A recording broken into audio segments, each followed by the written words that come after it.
Hello everyone, তোমরা সবাই কেমন আছো? আশা করি তোমরা সবাই ভালো আছো আর আমিও ভালো আছি। দিনটা ছিল 11ই ফেব্রুয়ারি। আর 11ই ফেব্রুয়ারি কী বলো তো?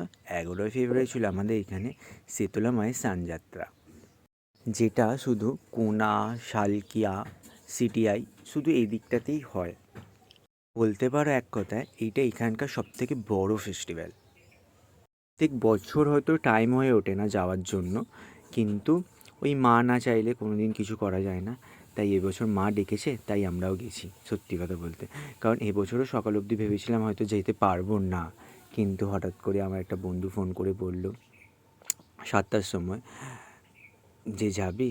তখন জানি না কী হলো, আমি বললাম হ্যাঁ যেতেই পারি। তখন বাজে 7:30, অনেক লেট হয়ে গেছে, বাড়ি ফিরতে অনেকটা লেট হয়ে গেছিলো। বাড়ি ফিরেছিলাম তখন কটা 12টায় কালকে বাড়ি ঢুকেছি।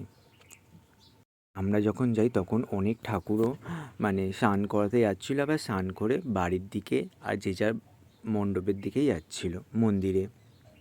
আমরা সবাই দেখতে পাচ্ছ কীরকম মারাত্মক লেভেলের ভিড়টাও আছে, বিশাল ভিড়।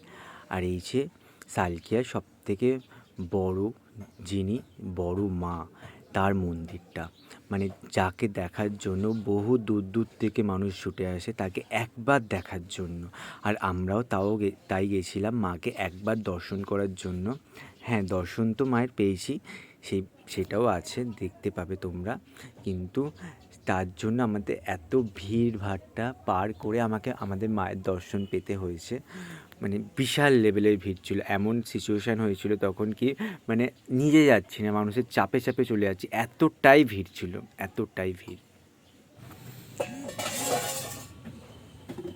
এই যে এবার আসবে আমাদের সবার বড় মা, যাকে দেখার জন্য বহু দূর দূর থেকে মানুষ ছুটে আসে।